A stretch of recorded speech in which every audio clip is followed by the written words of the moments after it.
The better questions you ask of the customer, it'll help you make a better presentation of the vehicle they came in to buy. If you know how the customer is going to use the vehicle, you can more customize or tailor the walk around and the demonstration ride to a specific customer. Because you guys have both told me that customers are all different. I completely agree with that. They are all different. So that means we can't make a cookie cutter or generic presentation of a vehicle to a customer. You need to do more financial qualifying. Okay. What do I owe? What do I owe on our Accord? What do you owe on our Accord? It's paid for. Okay. Did you pay Steve, it off, or did you ever have a payment? Did you ever have a payment? Yeah, I did have a payment at one time. Oh, who'd you finance it with? Honda Finance. Honda Finance. Okay, is that good to know? Yes, sir. Okay, good to know. What other question could you ask? What was your payment? Around 505, I think. Okay. And are you planning on carrying the positive equity to the next vehicle? Yes. Gotcha. Yes. Okay, good question. And the reason I tell a customer what the average payment is to set some expectations, because probably my payment's going to go up. Now, it might not, because this is a 2019 and it had 10,000 miles on it, so it was worth a lot. In fact, her Accord was worth more than I paid for it when I traded it. But that was, how long's the CRV hybrid been out, the new model? Oh, at least It's almost, 3 months, right? oh no, it's been out a lot longer than that. 24? I think mine's a 23. Oh, the 23s. Oh, yeah, 23s came out about.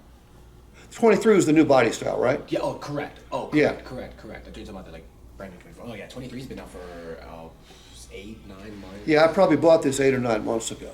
It was when used car values were still way up. Plus, I buy them from my brother, so I get a fairly decent deal on them. Okay, but obviously, I'm for regular customers. You need to make sure they understand that automobiles are more expensive than they've ever been. Interest rates are at what, 22-year highs? Okay, now to me they're not that high, because when I started in the business, I sold Hondas. Of course, the most expensive Honda I sold was $6,750. But if I got you bought, if your credit was good, you know what your interest rate was? 19.6. Was good credit? So with good credit. Because that was my buy rate from the bank. And I couldn't charge anymore because that was also the state cap. So I've seen high interest rates before. These rates we've got right now are certainly higher than they've been, but they're not high relative to where they could go or where they have been. But if I tell a customer that the average car payment is $838 and I come back to them with a $675 a month payment, that's going to look pretty good, isn't it? Okay? I'm guessing that everybody, if not everybody, certainly the 90% plus of the people that buy a car these days are leaving with the highest car payment they've ever had in their entire life. Is that what you guys are finding? So we might as well create expectations. You need to find out how the customer uses the car. You need to find out you ask about trim levels, but I know trim levels, but do most customers know trim levels? Most no. No, they don't.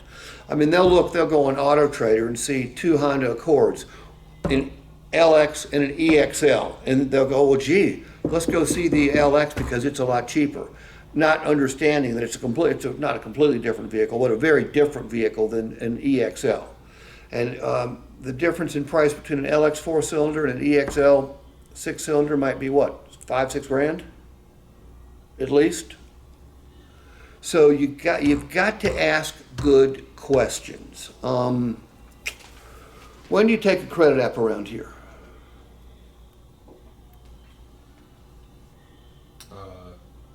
Every once in a while before anything.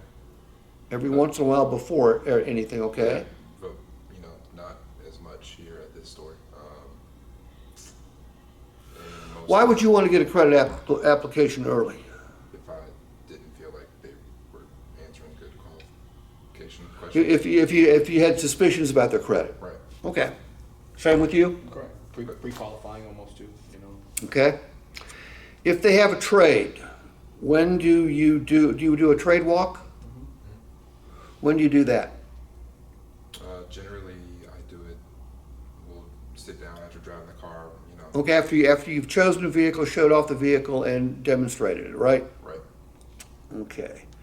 That's the way they did it in 1979. I'm going to guess your parents weren't even born in 1979. No, one of them.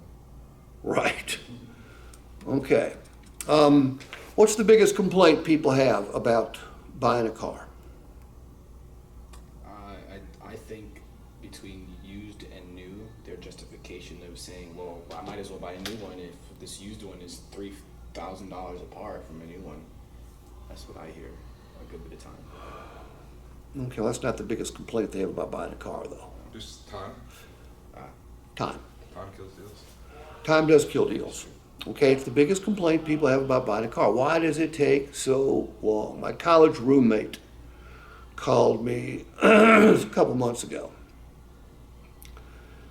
He said, you know, you people are doing business the same way you did 50 years ago. I said, well, you weren't buying cars 50 years ago. He goes, okay, 40 years ago. I said, what are you talking about? He goes, I went to a Hyundai store in Myrtle Beach. He goes, I was there for 2.5 hours and got absolutely nothing done. He goes, nobody does shit. Everyone stands around and says they have to go do this, that, or the other. It takes for effing ever to buy a car. So, why do I bring this up? Let's say